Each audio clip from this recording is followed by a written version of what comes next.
অপ্রত্যাশিতভাবে অনাকাঙ্ক্ষিতভাবে বাংলাদেশে 18ই জিলহজ এক শ্রেণীর মানুষ ঈদ পালন করেছে। ওই ঈদের নাম দিয়েছে ঈদে গদির। একটু নাউজুবিল্লাহ বলেন। আমি 2 বছর আগেও আপনাদের থেকে জিজ্ঞেস করেছিলাম, আবারও জিজ্ঞেস করি, 18ই জিলহজ কোন ধরনের ঈদের কথা আপনারা কোনোদিন শুনছেন? আপনারা শুনেন না, কারণ যারা আহলে সুন্নাত ওয়াল জামাত, সুন্নি বলে নিজেদেরকে পরিচয় দেন, ওনাদের কাছে 18ই জিলহজ কোনো ঈদ বলে কোনো ঈদ নেই। আছে যারা শিয়া মতবাদে বিশ্বাসী, তারা 18ই জিলহজ ঈদে গদির নামক একটা ঈদ পালন করে, সেটা কিন্তু আমাদের নয়। আপনি ইন্টারন্যাশনাল যে নিউজ সাইটগুলো আছে সেগুলোতে দেখেন, 18ই জিলহজ ইরান সহ পৃথিবীতে যেখানে শিয়ারা অধ্যুষিত অঞ্চল, সেখানে তারা ঝাঁকজমকের সাথে ঈদে গদির পালন করেছে। তো বাংলাদেশেও কিছু বাপদাদা সুন্নি এমন পরিবারের কিছু সন্তানরা দুনিয়ার লোভে কিছু পাওয়ার জন্য এই নতুন ঈদটা বাংলাদেশে চালু করতে চাচ্ছে, তাও আবার সুন্নি সমাজে। নাউজুবিল্লাহ বলেন।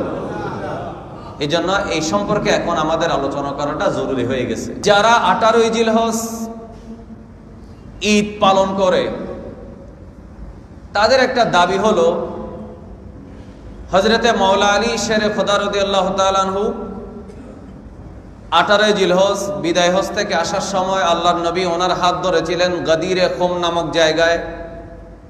সেই কুয়া অর্থাৎ পুকুরের পাড়ে মাওলা আলী রাদিয়াল্লাহু তাআলা ওনার হাত ধরে আমার নবী বলেছিলেন, মান কুনতু মাওলাহু ফাআলিয়ুন মাওলাহু, আমি যার মাওলা, আলীও তার মাওলা। সুবহানাল্লাহ বলেন। হাদিসটা সহিহ হাদিস, এটা আমরা মানি। কিন্তু এই ধরনের একটা হাদিসকে কেন্দ্র করে যদি একটা করে আপনি ঈদ বানান, তাহলে এরকম তো অনেক মর্যাদা আল্লাহ রাসূল সাল্লাল্লাহু আলাইহি ওয়াসাল্লাম অনেক সাহাবীকে দিয়েছেন। সিদ্দিক আকবরের জন্য অনেকগুলো কোরআনের আয়াত নাজিল হয়েছে। সুবহানাল্লাহ বলেন না। ফারুক আজম রাদিয়াল্লাহু তাআলা আনহুর জন্য অনেকগুলো কোরআনের আয়াত কি হয়েছে? নাজিল হয়েছে।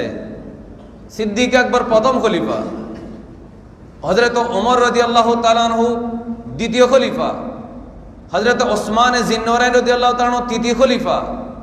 এছাড়াও বিভিন্ন সাহাবীদের কথা কাজ সমর্থন করতে গিয়ে আল্লাহ তাআলার অনেক কোরআনের আয়াত নাজিল হয়েছে, কিন্তু সেগুলা কোনোটাকেই শিয়ারা ঈদ হিসেবে পালন করে না।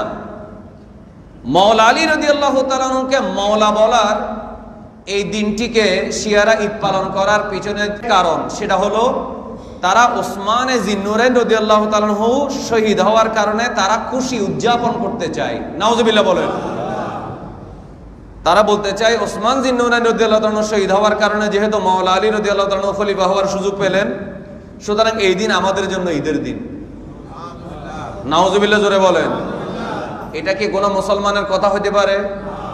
তারা যেই কথাটা বলতে চায়, তারা বলতে চাচ্ছে ওসমান জিন্নুরাইন রাদিয়াল্লাহু তাআলা আনহু শহীদ হয়ে ভালো হলো, আলী রাদিয়াল্লাহু তাআলা আনহু খলিফা হওয়ার সুযোগ হলো।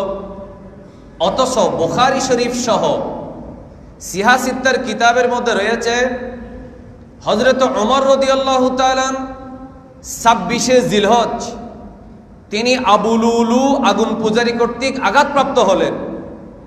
4 দিন পরে বুধবারে আঘাত পেলেন। রবিবারে ইয়ৌমুল আহাদ হযরতে ওমর রাদিয়াল্লাহু তাআলা আনহু শহীদ হলেন। 26 তারিখ আঘাত পেলেন। মুহররমের 1 তারিখ রাতে, অর্থাৎ যেদিন চাঁদ দেখা গেছে চাঁদের রাতে উনি শহীদ হলেন ওমর রাদিয়াল্লাহু তাআলা। মাঝখানে 4 দিন সময় পেলেন। তখন হযরতে ওমর রাদিয়াল্লাহু তাআলা আনহুকে জিজ্ঞেস করা হলো, আপনি তো এখন গুরুতরভাবে আহত হয়েছেন, আপনার পরে আমরা খলিফা কাকে বানাবো? তখন হযরত ওমর রাদিয়াল্লাহু তাআলা আনহু বলেছিলেন, আল্লাহ রাসূল দুনিয়ায় থাকতে যেই মানুষগুলাকে খুব বেশি ভালোবেসেছেন, আস্থা রেখেছেন, বিশ্বস্ত বলেছেন, আমিও তাদের উপর আস্থা রাখি। আমি 6 জনের একটা উপদেষ্টা কমিটি, শুরা কমিটি আমি তোমাদেরকে গঠন করে দিয়ে যাচ্ছি। এই 6 জন মিলেই আমি ওমর রাদিয়াল্লাহু তাআলার উপরে কে খলিফা হবে সেটা নির্ধারণ করবে। সুবহানাল্লাহ। 6 জনকে হযরত ওসমান রাদিয়াল্লাহু তাআলা, হযরত আলী রাদিয়াল্লাহু তাআলা, হযরত আব্দুর রহমান বিন আউফ রাদিয়াল্লাহু আনহু, হযরত তালহা বিন উবাইদুল্লাহ রাদিয়াল্লাহু তাআলা, হযরত জুবাইর ইবনুল আওয়াম রাদিয়াল্লাহু তাআলা, সাদ বিন আবি ওয়াক্কাস রাদিয়াল্লাহু তাআলা, এই 6 জনকে পরামর্শ কমিটি গঠন করে হযরত ওমর রাদিয়াল্লাহু তাআলা শহীদ হয়ে গেলেন। ইন্না লিল্লাহি ওয়া ইন্না ইলাইহি রাজিউন। এই 6 জনে মিলে হযরত ওসমান জিন্নুরাইন রাদিয়াল্লাহু তাআলা আনহুকে খলিফা বানিয়েছেন। সুবহানাল্লাহ বলেন। তাও এই 6 জনে মিলে হযরত ওমর ওসমান জিন্নুরাইন রাদিয়াল্লাহু তাআলা আনহুকে খলিফা হিসেবে সমর্থন করেছেন। এটা শুধু 6 জনের মত না, হযরত আলী রাদিয়াল্লাহু তাআলা নিজেই হযরত ওসমানের হাতে বায়াত হয়েছেন। তো হযরত আলী রাদিয়াল্লাহু তাআলা যদি নিজেই হযরত ওসমান রাদিয়াল্লাহু তাআলার হাতে বায়াত হন, এখন হযরত আলীর ভালোবাসার দোহাই দিয়ে হযরত ওসমান রাদিয়াল্লাহু তাআলার শাহাদাতে খুশি উদযাপন করলে এটা কি আলী রাদিয়াল্লাহু তাআলার পক্ষে কথা হবে না বিরোধিতা হবে?